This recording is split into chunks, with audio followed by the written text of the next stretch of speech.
ತುಳುನಾಡಿನ ಅದೊಂದು ದೇವಸ್ಥಾನದಲ್ಲಿ ಕಳ್ಳನೊಬ್ಬ ಪದೇ ಪದೇ ಹುಂಡಿ ಕದ್ದು ಎಸ್ಕೇಪ್ ಆಗ್ತಿದ್ದ.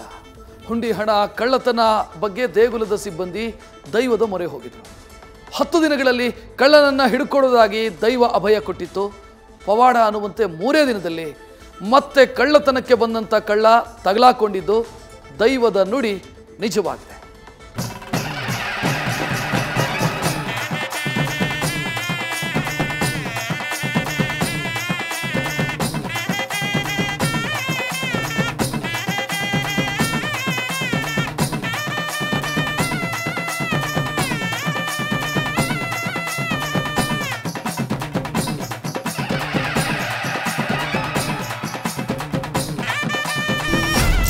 ದೈವಾರಾಧನೆ ತುಳುನಾಡಿನ ಅಸ್ಮಿತೆ. ತುಳುನಾಡಿನಲ್ಲಿ ದೇವತಾರಾಧನೆಯೊಂದಿಗೆ ದೈವಾರಾಧನೆ ಕೂಡ ಅತಿ ಹೆಚ್ಚು ಪ್ರಾಮುಖ್ಯ ಪಡೆದಿದೆ. ದೈವಗಳ ಮೇಲಿನ ನಂಬಿಕೆ, ಕಾರಣಿಕ ಶಕ್ತಿಗಳು ತುಳು ಸಂಸ್ಕೃತಿಯ ವೈಶಿಷ್ಟ್ಯತೆಗೆ ಹಿಡಿದ ಕೈಗನ್ನಡಿಯಾಗಿವೆ. ದೈವಗಳು ಜಾತಿ ಧರ್ಮಗಳನ್ನ ಮೀರಿ ತಮ್ಮ ಅತಿಮಾನುಷ ಶಕ್ತಿಯಿಂದ ಆಧಿಪತ್ಯ ಸ್ಥಾಪಿಸಿವೆ. ತುಳುನಾಡಿನ ದೈವ ಮಹಿಮೆ ಇದೀಗ ಮತ್ತೊಮ್ಮೆ ಸಾಬೀತಾಗಿದೆ. ಮುದ್ರಾಡಿಯ ಆದಿಶಕ್ತಿ ದೇಗುಲದಲ್ಲಿ ಪವಾಡ. ನಿಜವಾಯಿತು ದೈವದ ಅಭಯ, ಸಿಕ್ಕಿಬಿದ್ದ ಕಳ್ಳ. ತುಳುನಾಡಿನಲ್ಲಿ ದೈವಗಳ ಪವಾಡ ಇರುವಿಕೆ ಮತ್ತೆ ಸಾಬೀತಾಗಿದೆ. ಇದು ಪಶ್ಚಿಮ ಘಟ್ಟದ ತಪ್ಪಲಿನಲ್ಲಿರುವ ಉಡುಪಿ ಜಿಲ್ಲೆ ಹೆಬ್ರಿ ತಾಲೂಕಿನ ಮುದ್ರಾಡಿಯ ಆದಿಶಕ್ತಿ ದೇಗುಲ.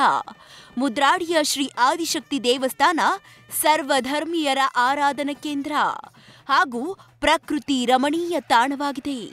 ಇದೇ ದೇಗುಲದಲ್ಲೇ ಮತ್ತೊಮ್ಮೆ ದೈವ ಪವಾಡ ನಡೆದಿದೆ. ಅಂದಹಾಗೆ ಈ ಫೋಟೋದಲ್ಲಿ ಕಾಣ್ತಿರುವ ಖತರ್ನಾಕ್ ಕಳ್ಳ ಇಮ್ರಾನ್ ಅಂತ. ದಾವಣಗೆರೆ ಮೂಲದ ಈತ ದೇವಸ್ಥಾನದ ಹುಂಡಿ ಕದ್ದು ಸಿಕ್ಕಿಬಿದ್ದಿದ್ದಾನೆ. ಮೇ 22ರಂದು ಕಲ್ಲುರ್ಟಿ ಸನ್ನಿಧಾನದ ಹುಂಡಿ ಕದ್ದಿದ್ದ ಕಳ್ಳನನ್ನ 10 ದಿನಗಳಲ್ಲಿ ಕಳ್ಳನನ್ನ ಪತ್ತೆ ಮಾಡಿಕೊಡುವುದಾಗಿ ದೈವ ಭರವಸೆ ನೀಡಿತ್ತು. ಕಳ್ಳ ಮತ್ತೆ ಬಂದು ಸಿಕ್ಕಿಬೀಳ್ತಾನೆ ಅಂತನೂ ಅಭಯ ನೀಡಿತ್ತು. ಇದಾದ 3 ದಿನಗಳಲ್ಲಿ ಮತ್ತೊಮ್ಮೆ ಕದಿಯಲು ಬಂದು ಕಳ್ಳ ಸಿಕ್ಕಿಬಿದ್ದಿದ್ದಾನೆ. ತಪ್ಪಿಸಿಕೊಂಡು ಹೋಗುವಾಗ ಆಗುಂಬೆ ಚೆಕ್ ಪೋಸ್ಟ್ ಬಳಿ ಪೊಲೀಸರಿಗೆ ಸಿಕ್ಕಿಬಿದ್ದಿದ್ದಾನೆ. ಇನ್ನು ದೇವಸ್ಥಾನದಲ್ಲಿ ಕಳ್ಳತನ ಆಗಿರುವ ಬಗ್ಗೆ ಧರ್ಮದರ್ಶಿ ಸುಕುಮಾರ್ ಮೋಹನ್ ದೈವದ ಮೊರೆ ಹೋಗಿದ್ರು. ಕಳ್ಳನನ್ನ ಹಿಡಿದುಕೊಡುವುದಾಗಿ ದೈವ ನೀಡಿದ್ದ ಅಭಯ ನಿಜವಾಗಿದೆ. ಎಲ್ಲ ಒಟ್ಟಿಗೆ ಇಟ್ಟಿದ್ದಾನೆ ಡಬ್ಬ. ಏನು ಮಾಡಬೇಕು ಅಂತ ಒಂದು ಚೀಲ ಹಿಡ್ಕೊಂಡಿದ್ದಾನೆ. ಕೊರಗಜನ ಹತ್ರ ಹೋದವ ಮತ್ತೆ ಹೋಗಿದ್ದಾನೆ. ಹೋಗುವಾಗ ಗೊತ್ತಾಯ್ತಲ್ಲ, ಹಾಗೆ ಹಿಡಿದಿದ್ದೇವೆ. ಅಂದರೆ ದೈವಗಳು ಹೇಳಿದ್ದಾರೆ ತರಿಸ್ತೇನಂತ, ದೈವಗಳು ತರಿಸಿದ್ದಾರೆ. ಇತ್ತ ಕಳ್ಳ ಹುಂಡಿ ಕದ್ದು ಎಸ್ಕೇಪ್ ಆಗುವಾಗ ಪೊಲೀಸರಿಗೆ ಮಾಹಿತಿ ತಿಳಿಸಿದ್ದು ಭಕ್ತರು. ದೈವದ ಪವಾಡ ಕಂಡು ಇಲ್ಲಿನ ಭಕ್ತರು ಸಂತಸ ವ್ಯಕ್ತಪಡಿಸಿದ್ದಾರೆ. ಒಳಗೆ ಈ ಥರ ಕಳ್ಳ ಬಂದಿದ್ದಾನೆ, ಅವನನ್ನು ಹಿಡೀರಿ ಅಂತ ಪೊಲೀಸ್ಗೆ ಕಂಪ್ಲೇಂಟ್ ಕೊಡಿ ಅಂತ ಹೇಳಿದ್ವಿ. ರಪ್ಪ ಗುರುಗಳಲ್ಲಿ ಕಾಣಿಕೆ ಕಂಡು ಡಬ್ಬಿಯೆಲ್ಲ ಓಪನ್ ಆಗಿತ್ತು. ಮತ್ತು ಗುರುಗಳ ತಮ್ಮ ಸುಧೀಂದ್ರ ಅಂತ ಇದ್ದರು, ಅವ್ರಿಗೆ ಕಾಲ್ ಮಾಡಿದ್ವಿ. ಅವರಿಬ್ಬರು ಪೊಲೀಸ್ ಸ್ಟೇಷನ್ಗೆ ಕಾಲ್ ಮಾಡಿ ಈ ಥರ ಕಳ್ಳ ಅಲ್ಲಿದ್ದ ಆಚೆ ಸೋಮೇಶ್ವರ ಹೋದ ಅಂತ ಹೇಳಿದ್ರು. ಅಲ್ಲಿ ಸರ್ ಇದಕ್ಕೆ ಕಾಲ್ ಮಾಡಿ ಹೇಳಿದರು.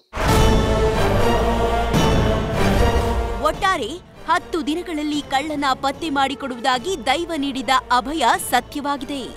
ತುಳುನಾಡಿನ ದೈವಗಳ ಶಕ್ತಿ ಏನು ಅನ್ನೋದು ಮತ್ತೊಮ್ಮೆ ಸಾಬೀತಾಗಿದೆ. Parikshit, news first, Udupi. News first ನಿರ್ಭೀತಿಯಿಂದ ನಿಮ್ಮ ಪರವಾಗಿ.